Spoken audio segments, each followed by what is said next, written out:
Good morning, everyone.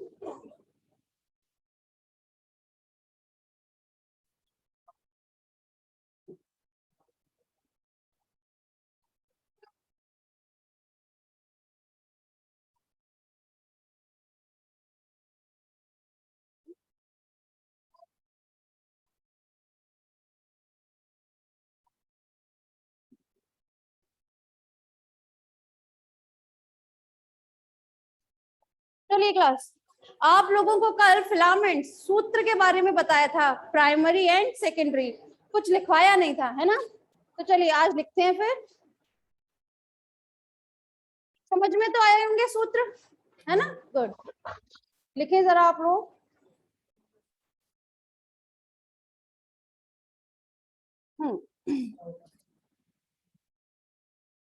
Copy दिखाइए अपनी। कुछ तो लिखवाया होगा इसमें। प्रत्येक पेशी तो उसको पा जाते हैं, ठीक है। मैंने पहले लिखवा दिया है, प्रत्येक पेशी तंतुक में दो प्रकार के सूत्र पाए जाते हैं। ये मैं लिखवा चुकी हूँ, ठीक है। इसके आगे लिखिए, फर्स्ट प्राथमिक सूत्र,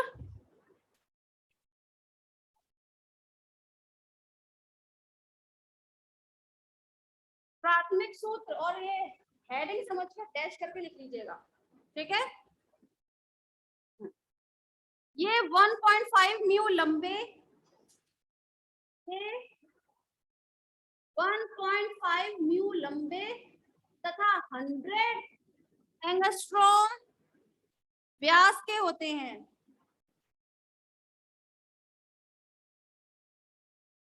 ये प्राथमिक सूत्र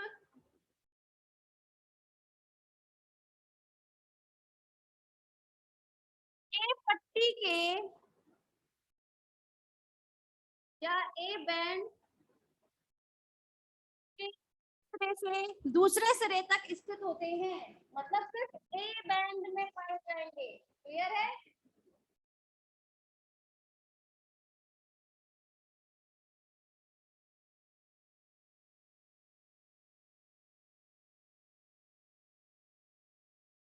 क्लियर?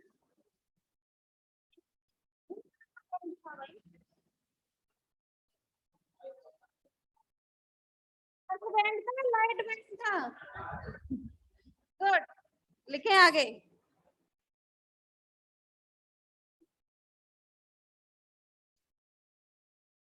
प्राथमिक सूत्र के चारों ओर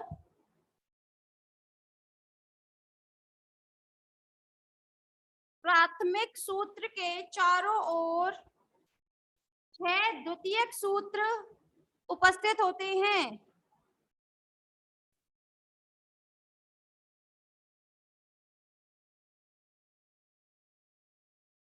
नेक्स्ट हेडिंग लिखिएगा आप, द्वितीयक सूत्र।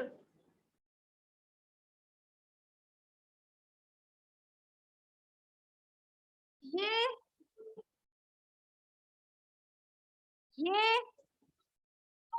म्यू लंबे, यही बताया था कल। ये ट्यू म्यू लंबे तथा 50 एंगस्ट्रॉम व्यास के होते हैं।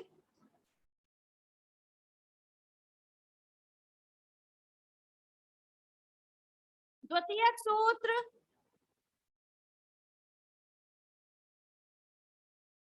एक एच जोन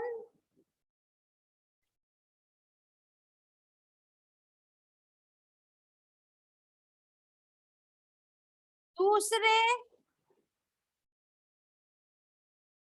दूसरे ए बैंड के एच जोन तक पाए जाते हैं।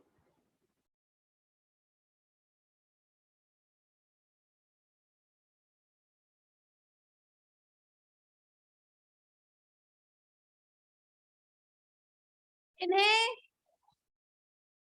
इन्हें पतले भी कहते हैं।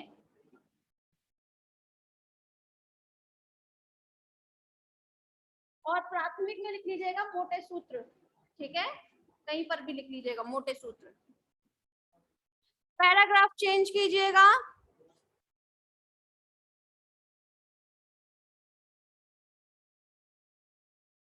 पैराग्राफ चेंज करके लिखिए, पेशीय तंतुओं में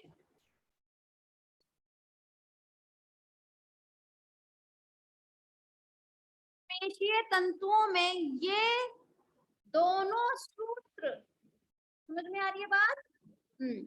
ये दोनों सूत्र अनुप्रस्थ सेतु, सेतु मतलब ब्रिज, एक मैं बताऊंगी, क्लियर कर दूंगी थोड़ी देर में।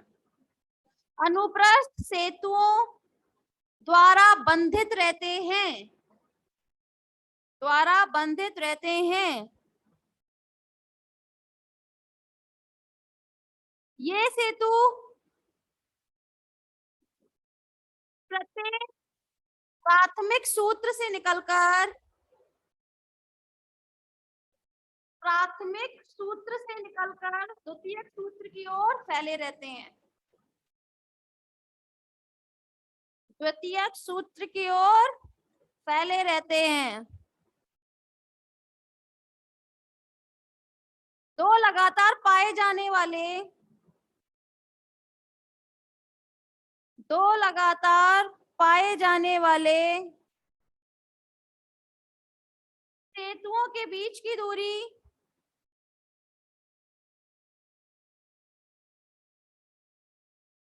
सेतुओं के बीच की दूरी 60 से 70 एंगस्ट्रॉम,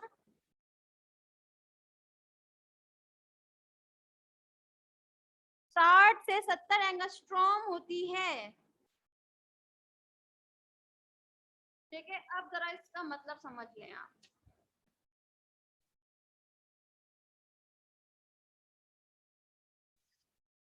ये जो अनुप्रस्थ सेतु के बारे में हम बात कर रहे हैं ना, क्रॉस ब्रिज इसे हम इंग्लिश में बोल के चलते हैं। अभी आप लोगों को समझ नहीं आएगा क्रॉस ब्रिज बनता है तो कैसे बनता है, ये हम जब मैकेनिज्म बात करेंगे ना तब आपको बहुत अच्छे से क्लियर होगा। देखिए यहाँ होता क्या है, यहाँ पर बीच में कल आप लोगों को बताया गया था जो मोटे सूत्र होते हैं, कौन से होते हैं मोटे सूत्र? प्राथमिक, ठीक है। ऊपर की तरफ यहाँ उपस्थित होंगे द्वितीयक सूत्र, ठीक है।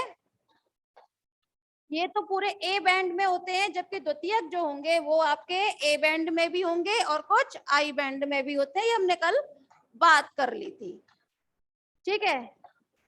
ये कुछ डायग्राम आपको इस तरह से देखने के लिए मिलता है ब्रिज का, ठीक है। यहाँ पे ये क्रॉस ब्रिज बनता है, क्रॉस ब्रिज। इसमें होगा क्या, हम लोग जब भी इस तरह मूवमेंट करते हैं, ठीक है, किस कोई मूवमेंट है, चलने में, बोलने में, उठने में, बैठने में, लिखने में, पढ़ने में, जो भी है व्हाटएवर, ठीक है, उस वक्त आपके प्राथमिक सूत्र इस द्वितीयक सूत्र में जाके अटैच हो जाते हैं, इस तरह उसमें घुस जाते हैं। समझ में आ रही है? तो ये जो अटैच होने वाली बात होती है, ये अटैच जब होंगे तो यहाँ पर एक सेतु बन जाता है, जिसे हम बोल देते हैं क्या, क्रॉस ब्रिज या फिर अनुप्रस्थ सेतु। समझ में आ रही है बात? ये मैकेनिज्म बहुत ही ज्यादा इंपॉर्टेंट है। यहाँ पे जो मैंने दिखाया है ना, क्रॉस ब्रिज अभी बना नहीं है, क्रॉस ब्रिज अभी बना नहीं है। सिर्फ ये मैंने कंडीशन कब दिखाई है, जब आपकी मसल रिलैक्स अवस्था में है, किसी प्रकार का कोई मूवमेंट नहीं हो रहा। क्लियर है? मूवमेंट होगा वैसे ही इनके सिरे जो होते हैं, यहाँ पर कुछ गड्ढे नुमा संरचना पाई जाती है, ग्रूव, ठीक है, उसमें जाकर घुस जाएंगे। तो यहाँ पर कुछ आपको संरचना ऐसी देखने के लिए मिलेगी, कुछ कुछ। समझ में आ रही है? तो यहाँ पर एक क्रॉस ब्रिज बन जाता है, जिसमें प्राथमिक और द्वितीयक सूत्र मिलकर बनाएंगे। क्लियर है? फिलहाल अभी आप इतना ही समझिए, जितना लिखवाया है उसके अकॉर्डिंग इतना, ठीक। जब हम लोग बात करेंगे ना मैकेनिज्म में, तब आपको ये चीज कि किस तरह से घुसते हैं, क्यों होती है ये प्रोसेस, ये सब आपको आगे क्लियर हो जाएगी बहुत अच्छे से, ठीक है। समझ में आ रही है क्रॉस ब्रिज बन रहा है तो कैसे बन रहा है? चलिए लिखिएगा क्लास आगे आप।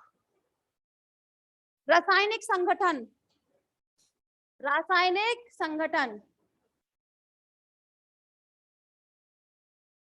इसमें फर्स्ट लिखिएगा जल,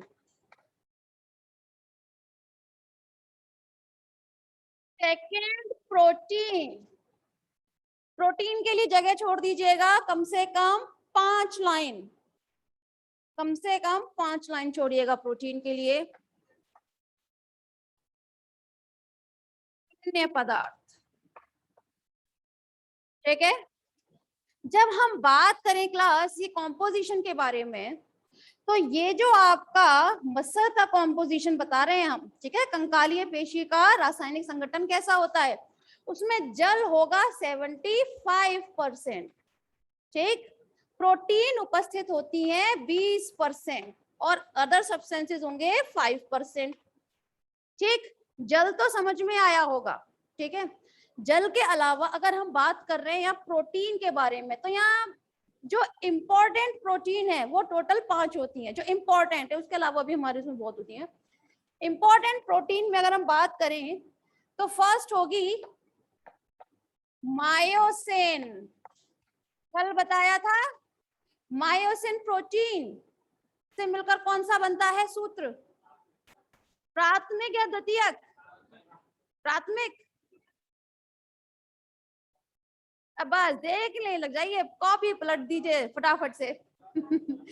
कल मैंने आपको ट्रिक भी बताई थी, फर्स्ट कौन आना चाहता है, मैं, माई, ट्रिक बताई थी, याद क्यों नहीं रहते आपको, ट्रिक भी याद नहीं रहती क्लास, ठीक है। तो ये किस में होगी, प्राथमिक सूत्र में। सेकंड होता है आपका मायोसिन के साथ एक्टिन, ट्रोपोमाइसिन,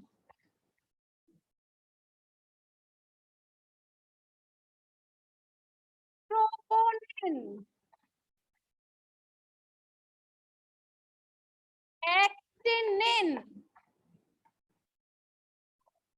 समझ में आ रही है। तो ये टोटल 5 प्रोटीन होती हैं जिसमें आपकी कंकालीय पेशी में, समझ में आ रही है, आपकी पूरी फिजियोलॉजी जो चलेगी, आपकी पूरी मैकेनिज्म जो चलेगी वो इन्हीं पर चलेगी, क्लियर है। अन्य पदार्थों में तो आपके आ जाएंगे एमिनो एसिड वगैरह, ठीक है, आयंस आ जाएंगे, क्लियर है। चलिए तो फटाफट से प्रोटीन लिख लीजिए, मुझे प्रोटीन के बारे में फिर आप लोगों से बात करनी है।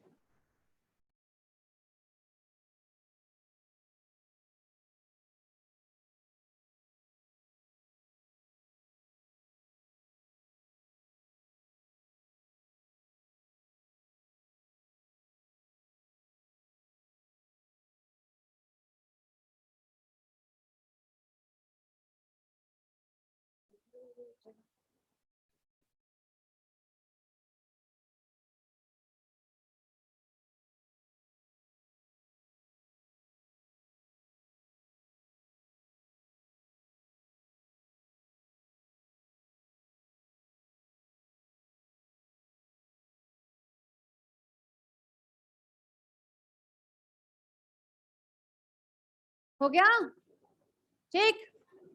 तो आप लोग फर्स्ट हेडिंग लिख लीजिएगा मायोसिन, मायोसिन,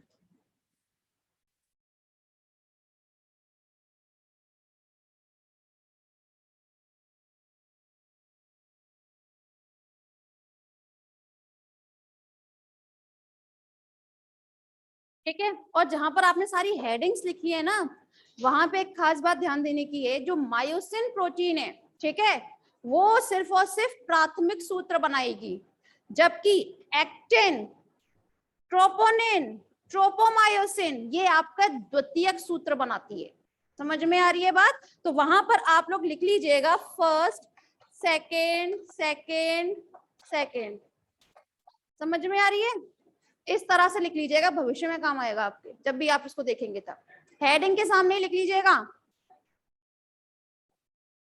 जहां आपने 5 लिखी है ना प्रोटीन, वही बताना। मायोसिन सिर्फ और सिर्फ फर्स्ट प्रकार की आपके सूत्र बनाएगी, प्राथमिक सूत्र, बाकी जो सेकंड, थर्ड, फोर्थ नंबर पर दे रखे हैं वो सभी आपके द्वितीयक सूत्र का निर्माण करेंगे, क्लियर है। चलिए अब हम बात कर लेते हैं मायोसिन के बारे में। तो क्लास मायोसिन ये आपके प्राथमिक सूत्र का निर्माण करती है, पहली बात, क्लियर है। दूसरी खास बात, ये कहाँ उपस्थित होगी, तो ए बैंड में पाई जाएगी। ए बैंड का मतलब, हाँ जी, डार्क बैंड तो ठीक है, बट इसकी फुल फॉर्म बताएं, एनिसोट्रोपिक बैंड, क्लियर है। तो देखिए क्लास, अब हम बात करें अगर मायोसिन के बारे में, तो मायोसिन प्रोटीन देखने में टेडपोल की आकृति की होती है। कैसी होती है? टेडपोल। टेडपोल की आकृति सबको पता है कैसी दिखती है हमको, ठीक है। तो अगर मैं उसको कुछ डायग्राम में बनाना चाहूँ,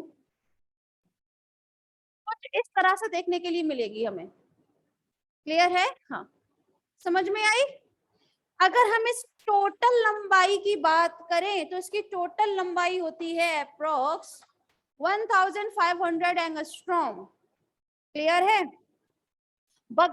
लेकिन ये जो आपकी मायोसिन प्रोटीन होगी, इसे आपका प्रोटीन लाइटिक एंजाइम, मतलब प्रोटीन अपघटनी एंजाइम, इसे 2 भागों में विभक्त कर सकता है। किसी किसी बुक में 3 भागों में विभक्त करते हुए भी दिखाया गया है, ठीक है। पहला होता है इसका हेड, हेड मतलब सिर। दूसरी हो जाती है टेल, टेल मतलब पूंछ। अब इतनी हिंदी तो आप इंग्लिश जानते ही हैं, समझ में आ रही है बात? किसी किसी बुक में बता रही ना 3 पार्ट्स में डिवाइड किया हुआ है, तो वहां नेक और दे दिया गया है, हेड, नेक और टेल। कंफ्यूज नहीं होना है हमें, ठीक है। अब ध्यान दीजिएगा, ये जो इसका एक सिर वाला पोर्शन होता है, ठीक है, ये थोड़ा राउंड शेप में देखने के लिए मिलेगा, गोलाकार नहीं है, हल्का सा राउंड शेप में देखने के लिए मिलेगा। दूसरी खास बात, इसका जो व्यास होगा या इसकी जो लंबाई होगी वो अप्रोक्स 300 से 400 एंगस्ट्रॉम के बीच की होती है, जबकि ये हो जाएगी आपकी 1000 के समथिंग, 1000 से 11000, ठीक है। क्लियर है? दूसरी खास बात, ये तो इतनी इंपॉर्टेंट बात नहीं है, इंपॉर्टेंट बात ये है, आप लोग बस डायग्राम याद रखिएगा क्लास।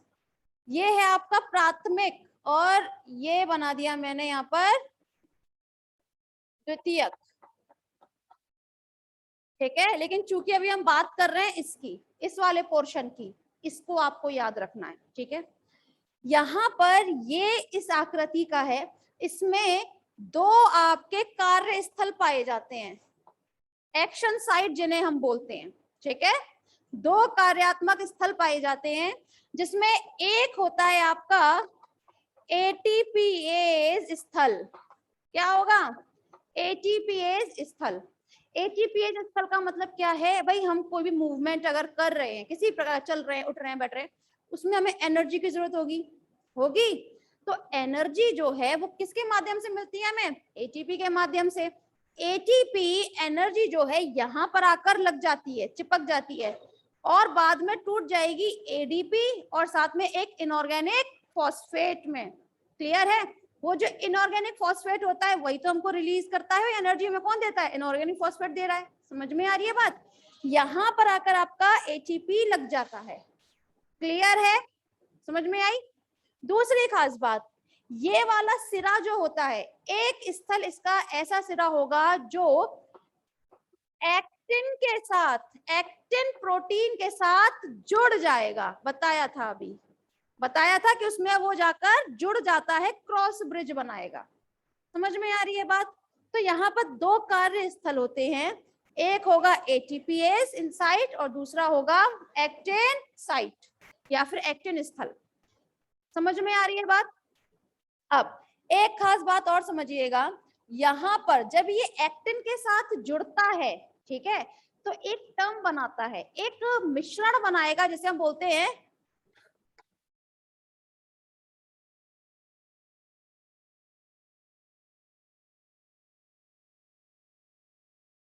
एक्टोमायोसिन कॉम्प्लेक्स। क्या बना देता है? एक्टोमायोसिन कॉम्प्लेक्स। एक्टिन की वजह से एक्टो और मायोसिन प्रोटीन के बारे में तो हम लोग ऑलरेडी बात कर रहे हैं। ये मायोसिन है, एक्टिन के साथ जुड़ जाएगा तो क्या बना लेगा? एक्टोमायोसिन कॉम्प्लेक्स। समझ में आया? क्लियर है? इस तरह से ये जो संरचना है, मैं अगर इसका बात करती हूँ तो कुछ आपको इस तरह से देखने के लिए मिलेगी। क्लियर है? समझ में आ रही है? प्राथमिक ए बैंड में उपस्थित है ये, ठीक है, डार्क वाले स्थल पर। यहाँ पर अभी ढेर सारे उपस्थित होंगे इस तरह के पीछे, एक के पीछे। क्लियर है? ये जो टेल रीजन होता है क्लास, ठीक, इसमें किसी भी प्रकार का कार्य स्थल मौजूद नहीं होता। मतलब कहने की बात ये है, ये किसी भी तरह का काम नहीं करेगी, ये इसका कोई भी फंक्शनल वैसा काम नहीं है। सिर्फ और सिर्फ काम क्या होगा?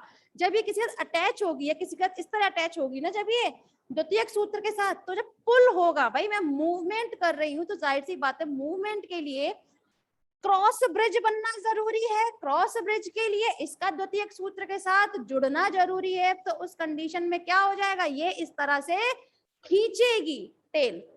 समझ में आ रही है, समझ में आया, ये साइड जाकर उसमें चिपक गया और फिर इसको खींचने का काम करेगी टेल। क्लियर है, मायोसिन समझ में आया।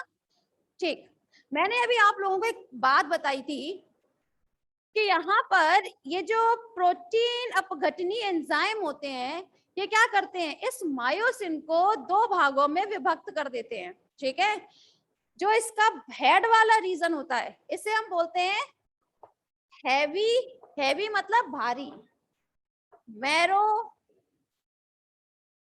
मायोसिन। क्या हो जाएगा, हैवी मैरो मायोसिन।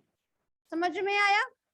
आप इसे एक टर्म और दे सकते हैं HMM, heavy marrow myosin. Clear है, एक हो जाता है ये वाला portion light marrow myosin. Clear है, कितने ऐसे बच्चे हैं जिन्हें ये बात समझ नहीं आई मायोसिन प्रोटीन के बारे में, कितने स्टूडेंट ऐसे हैं जिन्हें ये बात समझ में नहीं आई। ये इतनी छोटी सी बात समझ में नहीं आएगी ना, तो सेकंड प्रोटीन को तो आप पढ़ ही नहीं सकते। ये क्लियर है, ये दोनों एक्शन साइट याद रखिएगा, कार्य स्थल, बाकी सब आपको मैकेनिज्म में रट जाएंगी चीजें। समझ में आ रही है, एक में एटीपी आके लगेगा और दूसरे में आकर आपका एक्टिन के साथ जुड़ जाएगी वो। क्लियर है, चलिए अब हम लोग बात कर लेते हैं क्लास अपने द्वितीयक प्रोटीन के बारे में। मतलब कौन सी थी, एक्टिन। एक्टिन प्रोटीन कहाँ उपस्थित होगी, जाहिर सी बात है द्वितीयक सूत्र में उपस्थित होगी। ठीक है, जिसमें थोड़ा सा आपका डार्क बैंड भी आएगा और लाइट बैंड दोनों में ही उपस्थित होती है, तो हम पहली बात कर चुके हैं, बात कर लेते हैं। एक्टिन प्रोटीन, एक्टिन प्रोटीन क्या होती है, एक्टिन प्रोटीन आपकी एक गोलाकार रचना से मिलकर बनी होती है, जिसे हम बोल देते हैं जी प्रोटीन। क्या बोलते हैं, जी प्रोटीन। क्वेश्चन आता है जी मतलब क्या है, that is a globular, globular protein. Clear है, मतलब अगर मैं इसकी संरचना देखूं तो मुझे कुछ ऐसी देखने के लिए मिलेगी। समझ में आ रही है बात, क्लियर है।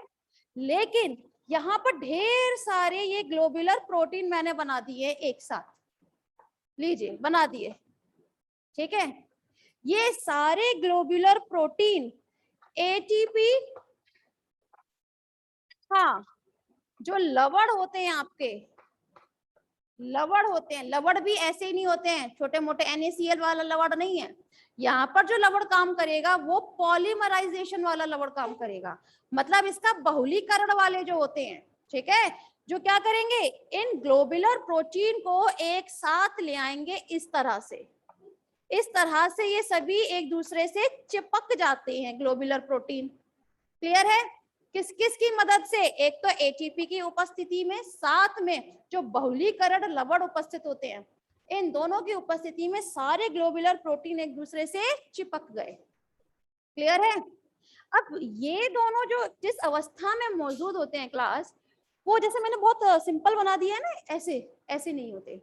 आप लोगों ने देखा हो आजकल बर्थडे पार्टीज होती है तो वहां पे बलून का एक स्टैंड बनाते हैं वो लोग, है ना, आगे मतलब जब फ्रंट में जहाँ से एंट्री होती है तो क्या करते हैं, ढेर सारे बलून्स को इस तरह लेने के बाद उनको एक दूसरे से इस तरह घुमा घुमा के स्पाइरल में बना देते हैं, है ना। जैसे अगर हम बालों को इस तरह चोटी बनाना चाहें तो नहीं गोल गोल घूम जाती है, सेम कंडीशन होती है।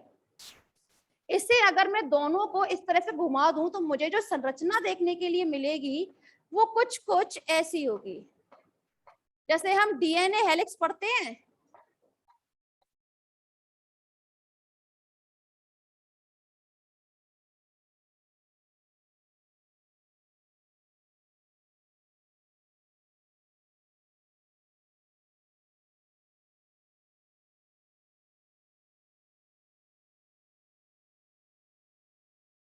ये रही आपकी सारी ग्लोबुलर प्रोटीन।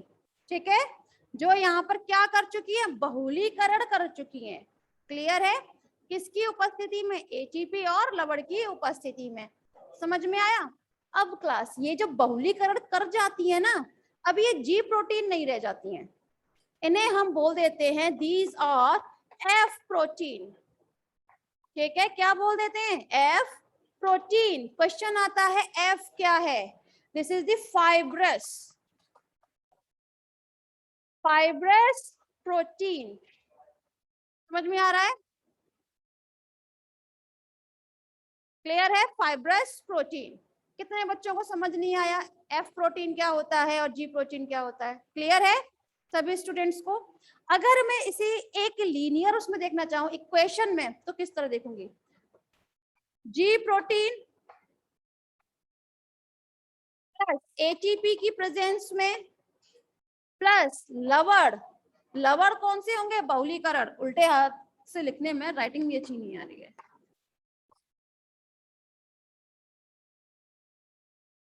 ठीक है, बहुलीकरण लवण के प्रेजेंस में किस में कन्वर्ट हो जाएंगे? ये एफ प्रोटीन और साथ में एडीपी। क्लास कहाँ भूल जाते हो एडीपी को? एटीपी ब्रेक डाउन होगी तो आपकी एडीपी में होगी। एडीपी फिर दोबारा अगर फर्दर डिवाइड होता है तब फिर वो मोनोफॉस्फेट में डिवाइड हो जाता है। समझ में आ रही है? एएमपी जिसको हम जनरली बोल देते हैं। क्लियर है ये बात? इस तरह से जी प्रोटीन एक साथ मिलने के बाद किसका निर्माण कर रही है? आपका एफ प्रोटीन का। ये एफ प्रोटीन इस तरह स्पाइरल वे में हेलिक्स के तौर में मौजूद रहती है। क्लियर है? समझ में आई है बात? अब एक खास बात समझनी है आप लोगों को। ये जो ग्लोबुलर प्रोटीन होती है, इनमें कुछ खांचे बने होते हैं। क्या बने होते हैं? खांचे। ठीक है, इस तरह ग्रूव लाइक स्ट्रक्चर मौजूद होता है। समझ में आ रही है बात? अब इन सभी को क्या बना देते हैं? खांचे बना देते हैं। चलिए आप लोग खुद बना लीजिएगा सभी में खांचे, मैं नहीं बनाने बैठ रही। ठीक है, आप लोग खुद बनाइएगा। आप सिर्फ मैकेनिज्म पे ध्यान दीजिए। ये होता है आपका एक्टिन प्रोटीन। ठीक है, जिसमें कुछ ग्रूव लाइक स्ट्रक्चर मौजूद होते हैं, जिसमें जाकर आपका मायोसिन प्रोटीन का जो एक्टिन साइट था वो जाकर अटैच हो जाएगा। समझ में आया? ये इन्हीं खांचों में जाके अटैच होता था, वो एक्शन साइट जो भी दिखाया था। कितने बच्चों को समझ नहीं आया? हाथ खड़ा कर लें अभी। सभी स्टूडेंट्स को क्लियर है? अब मैं यहाँ पर ही आपका थर्ड वाला प्रोटीन क्लियर कर देती हूँ। अब थर्ड था आपका ट्रोपोमायोसिन। पहले हम ट्रोपोमायोसिन पढ़ेंगे क्योंकि ट्रोपोमायोसिन इंपॉर्टेंट है। अरे हिंदी में लिख दूं यार, ट्रोपोमायोसिन। मैंने बताया था जब स्टार्ट किया था, ट्रोपोमायोसिन भी आपका सेकेंडरी फिलामेंट बनाता है, द्वितीयक सूत्र बनाएगा। ये द्वितीयक सूत्र हमेशा ये जो आपके एफ प्रोटीन होते हैं इस पर इस तरह बाउंड करके रहता है। जितने भी ये जो अभी ग्रूव बनाए थे ना, इन सब को जैसे टेप लगा दिया जाएगा इनके ऊपर, किसी भी गड्ढे पर टेप लगा देते हैं ना, वो वाली संरचना यहाँ पे आपको देखने के लिए मिलेगी। इन गड्ढों के ऊपर ट्रोपोमायोसिन नाम की ये इस तरह से आवरण रहता है, सिर्फ इन गड्ढों को ढकते हुए। ठीक है, समझ में आया? क्वेश्चन आता है क्यों इनको ये रैप करते हुए क्यों रहता है ट्रोपोमायोसिन एक्टिन प्रोटीन को? इसका एक बेसिक रीजन है। अगर ये यहाँ पर नहीं हो, सपोज करो नॉर्मल है, तो हमेशा इसमें जाकर आपका जो मायोसिन प्रोटीन था वो इसमें जाके हमेशा अटैच होता रहेगा अपने आप। इसका अटैच हुआ नहीं मतलब क्रॉस ब्रिज बन गया। क्रॉस ब्रिज के होते ही मतलब अपने आप मूवमेंट होना स्टार्ट हो जाएगा। जिस तरह हमारी हृदय गति पर किसी प्रकार का नियंत्रण नहीं होता, हमारे पाचन तंत्र की किसी भी गति पर नियंत्रण नहीं होता, सेम थिंग फिर हमारे किसी भी मसल पे हमारा नियंत्रण नहीं रहता। मैं बात करते करते मेरा हाथ अचानक उठ जाता, अचानक पैर आगे बढ़ जाता मेरा। समझ में आ रही है? तो इस गलती के लिए कि भाई मेरा बात करते करते अचानक कोई अजीब सा मूवमेंट ना होने लगे, ठीक, इसीलिए जरूरी है कि इन दोनों का मतलब मायोसिन प्रोटीन और एक्टिन प्रोटीन को मिलने से रोकना। समझ में आ रही है? जैसे ही ये मिल गई वैसे ही मूवमेंट हो जाएगा, क्योंकि मिली नहीं कि उसको खींचा नहीं उसकी टेल ने। समझ में आ रही है? तो इसीलिए इनको रोकने के लिए यहाँ पर ये इनको ढककर रखते हैं ट्रोपोमायोसिन। समझ में आया? किसको ढक रहे हैं? जो यहाँ पर ये ग्रूव लाइक स्ट्रक्चर थे उनको। क्लियर? ट्रोपोमायोसिन समझ में आ रहा है? देखिए ट्रोपोमायोसिन के बारे में ज्यादा जानने वाली बात नहीं है। हम इन्हें अगर ट्रोपोमायोसिन को डिवाइड अगर कर सकते हैं तो सिर्फ और सिर्फ इनकी घुलनशीलता के आधार पर करते हैं। घुलनशीलता, घुलनशीलता मतलब इनकी सोल्युबिलिटी के बेसिस पर हम ट्रोपोमायोसिन को डिवाइड कर सकते हैं। ये होता है जनरली दो प्रकार के। एक ऐसे ट्रोपोमायोसिन होंगे जो जल में घुलनशील होंगे। किसमें होंगे? जल में। जबकि कुछ आपके ट्रोपोमायोसिन ऐसे होते हैं जो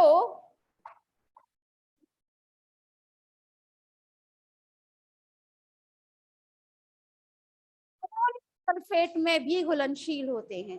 समझ में आ रही है बात? तो यहाँ पे हम इनको घुलनशीलता के आधार पर दो भागों में विभाजित कर सकते हैं, अदरवाइज और कोई टेंशन नहीं है। कितने बच्चों को ट्रोपोमायोसिन समझ नहीं आया? समझ में आ गई? क्लियर? अब हम यहाँ बात कर लेते हैं हमारे नेक्स्ट प्रोटीन के बारे में, दैट इज अ ट्रोपोनिन, है ना?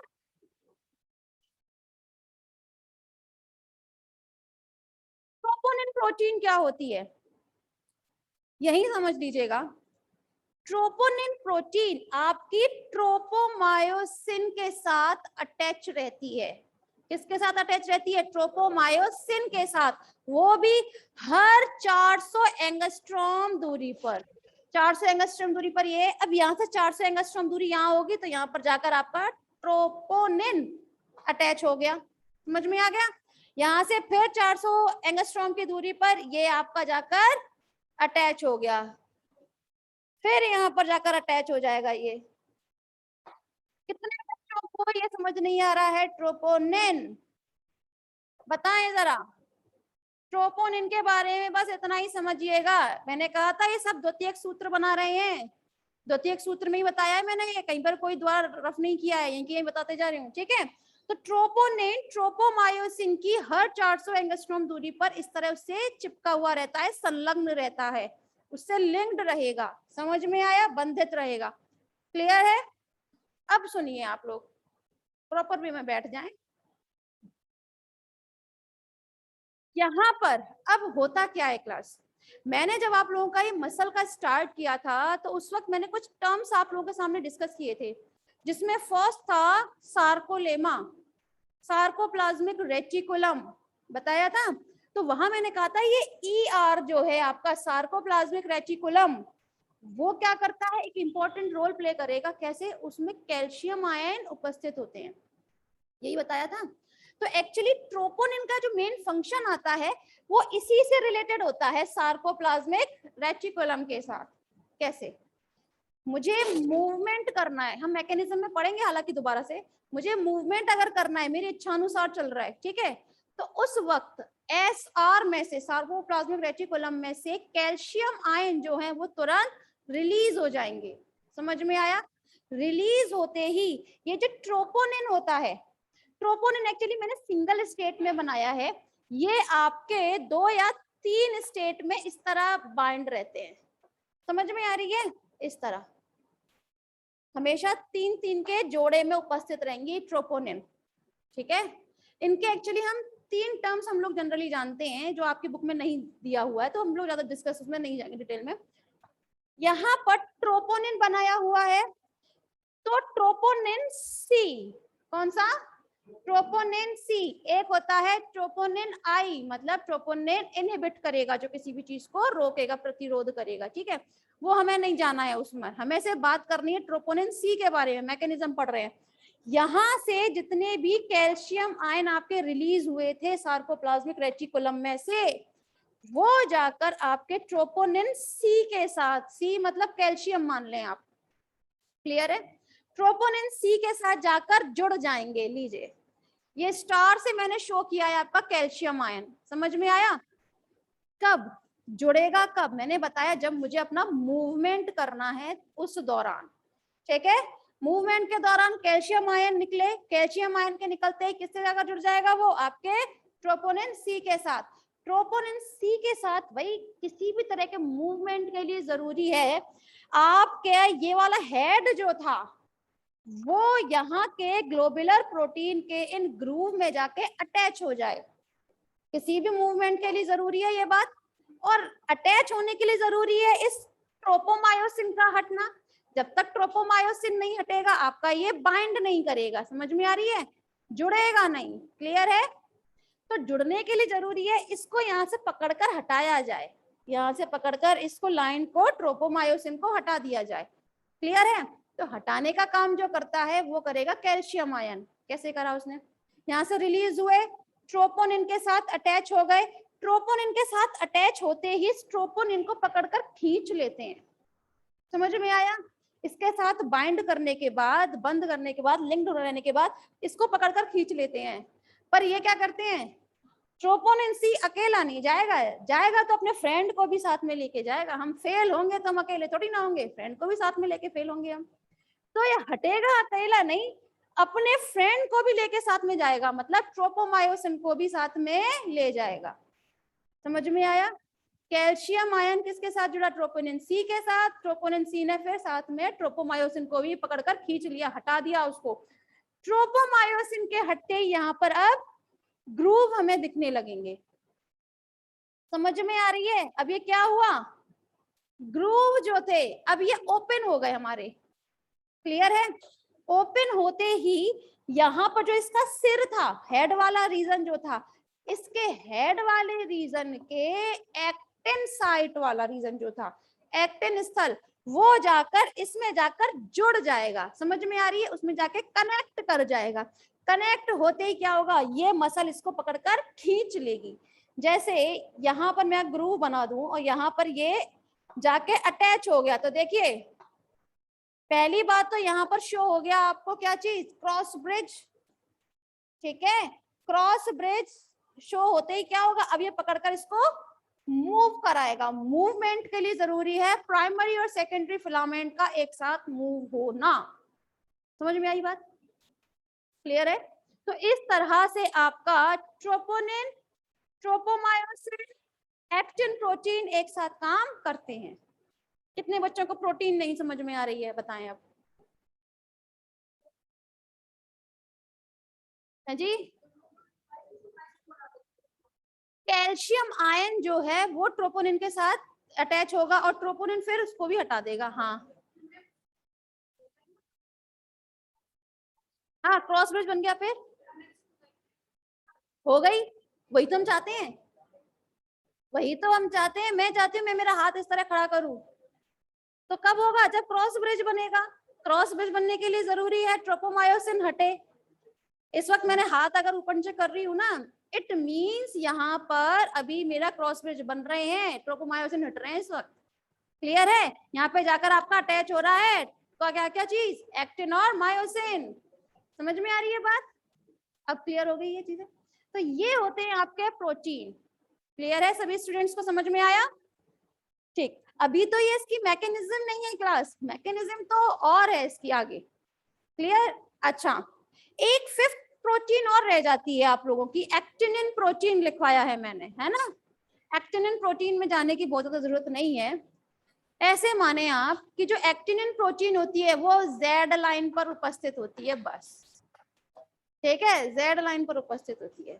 यहाँ पर एक खास बात और समझे क्लास, एक खास बात और, जब मेरा हाथ में किसी प्रकार का कोई मूवमेंट नहीं हो रहा है, ठीक है, कोई मूवमेंट नहीं हो रहा है, तो कैल्शियम रिलीज नहीं होंगे। ठीक, लेकिन आपके एफ प्रोटीन है, ट्रोपोमायोसिन है और ट्रोपोनिन, वो तो मौजूद ही होंगे ना। तो ये जो ट्रोपोनिन होते हैं, ये ट्रोपोनिन, ये हमेशा क्रॉस ब्रिज के बीच में आते हैं।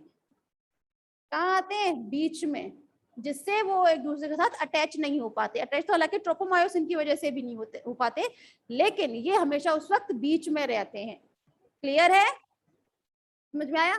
तो चलिए फटाफट से कुछ लिख लीजिए, 15 मिनट ही रह गए हैं।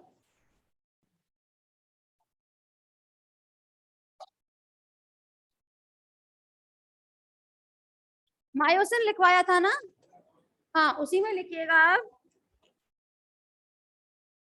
मायोसिन अणु की आकृति टैडपोल के समान होती है।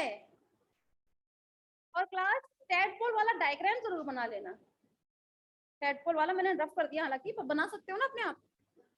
बनाइए, सभी स्टूडेंट्स बनाए। टेडपोल के समान होती है। डायग्राम बना लीजिए। उससे कार्यात्मक स्थल दोनों जरूर बताइएगा। सिर, पूछ, सब बनाइएगा, मैं चेक करूंगा।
चलिए अब लिखिए आगे। प्रत्येक प्रत्येक अणु की लंबाई, प्रत्येक अणु की लंबाई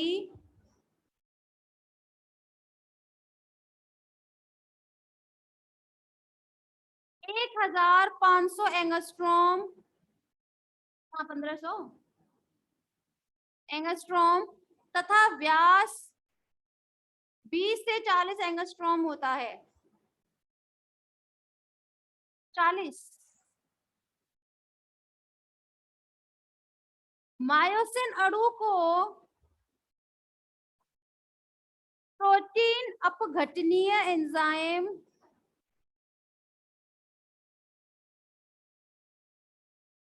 ट्रिप्सिन द्वारा, ट्रिप्सिन द्वारा मायोसिन अणु को प्रोटीन अपघटनी एंजाइम कौन सा होता है? ट्रिप्सिन। ठीक है, ट्रिप्सिन द्वारा दो भागों में विभक्त किया जा सकता है।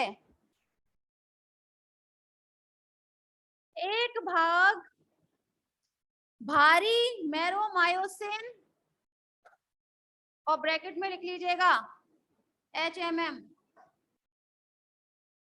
भारी मैरोमायोसिन कहलाता है।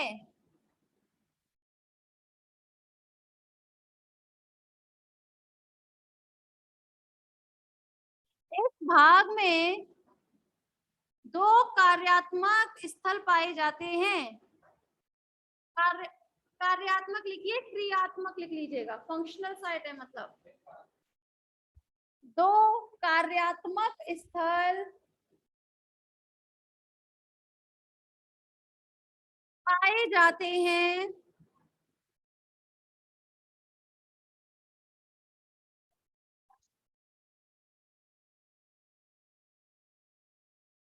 अनुप्रस्थ सेतु का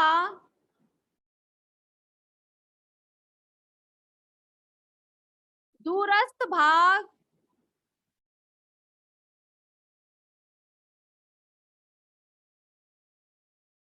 एटीपी अणु से जुड़ा रहता है।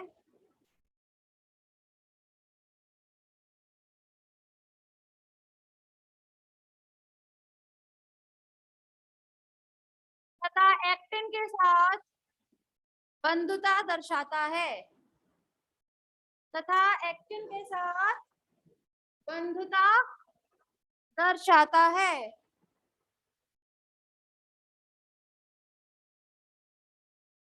तथा एक्टिन के साथ मिलकर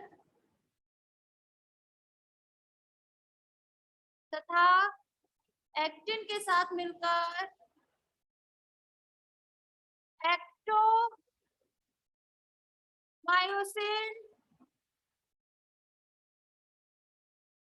सम्मिश्र एक्टोमायोसिन सम्मिश्र का निर्माण करता है।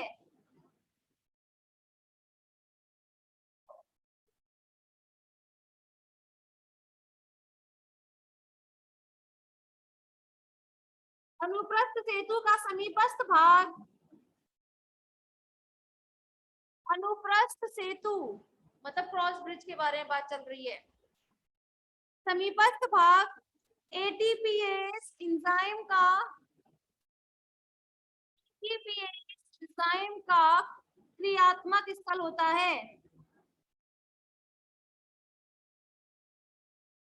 ठीक है, अब क्रियात्मक स्थल है तो ऐसी बातें वहां पे एटीपी जो है वो टूटेगी एडीपी और इनऑर्गेनिक फॉस्फेट में। एंजाइम क्रियात्मक स्थल होता है।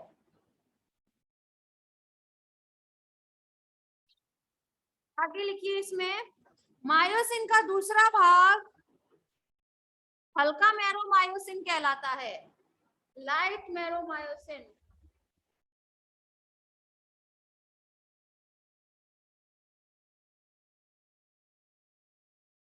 इस भाग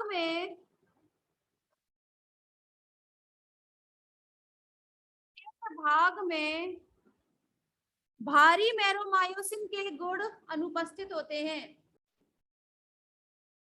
इस भाग में भारी मैरोमायोसिन के गुण अनुपस्थित होते हैं, मतलब कोई भी क्रियात्मक स्थल नहीं पाया जाता।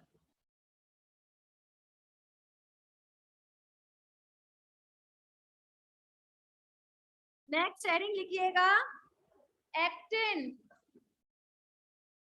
एक्टिन प्रोटीन नेक्स्ट हेडिंग है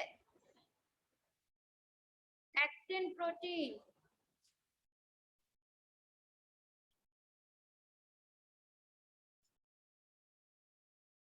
हाथ में दर्द हो गया 15 मिनट में?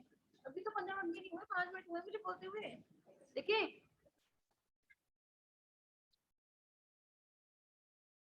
ये द्वितीयक सूत्र का निर्माण करते हैं।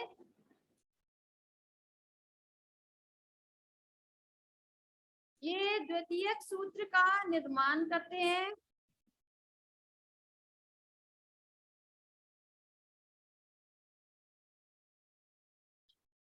एक्टिन का अणु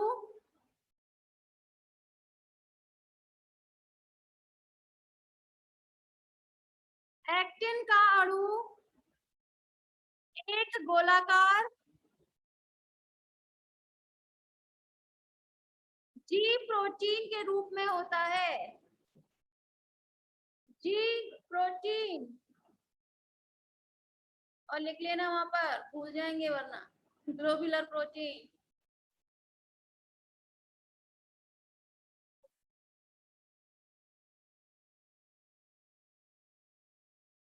इसका व्यास 55 एंगस्ट्रॉम 55 एंगस्ट्रॉम होता है।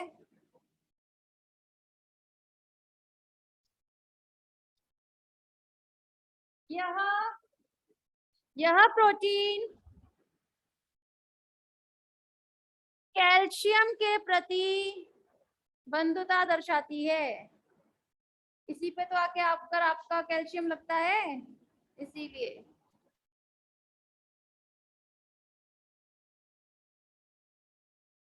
लवण एवं एटीपी की उपस्थिति में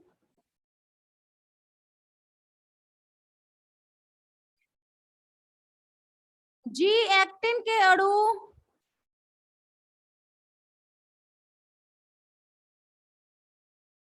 जी एक्टिन के अणु एक दूसरे के साथ मिलकर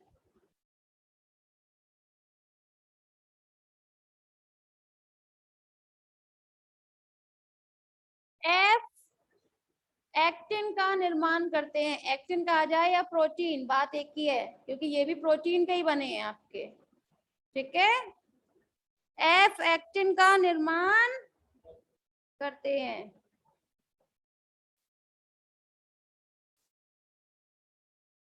एफ एक्टिन जी एक्टिन के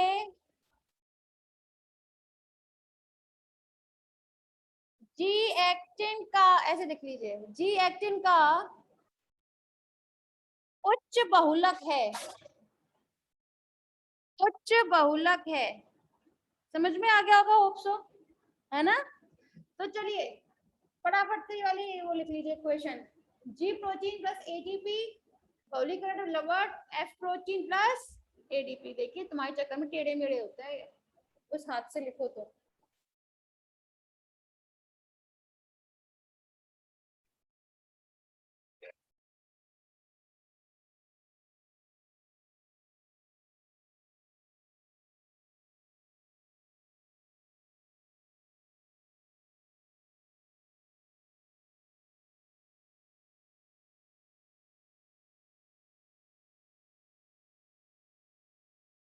लिख लिया,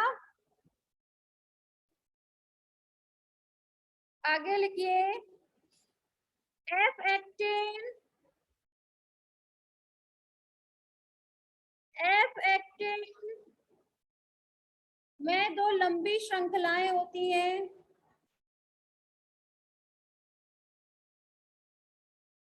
जो एक दूसरे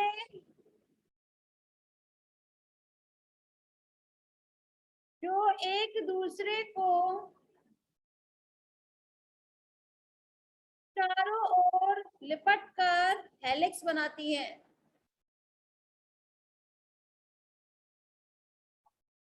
चारों ओर लिपट कर एक हेलिक्स बनाती है, बताया था ना अभी, एक हेलिक्स का निर्माण करती है, वही चीज।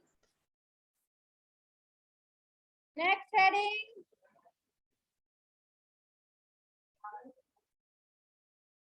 चलिए ठीक है, एक काम करें फिर, आप ये डायग्राम ही बना लें। क्लियर है, सेकेंडरी बनवाया है ना, उस डायग्राम को कंप्लीट कर लें आप। हाँ इसी बना लीजिए, और सबका नाम जरूर लिख लीजिएगा। ठीक है, मैं वैसे लिख देती हूँ अभी।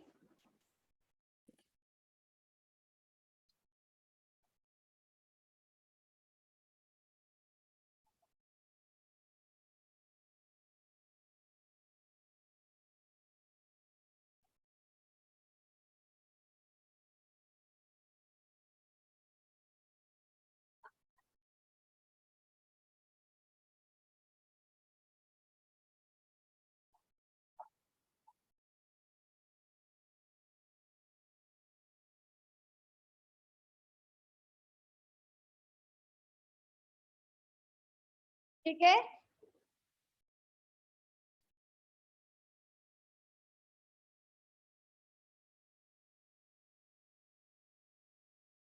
कुछ भी लिखिएगा, एफ प्रोटीन या एक्टिन प्रोटीन, बात एक ही है। क्लियर।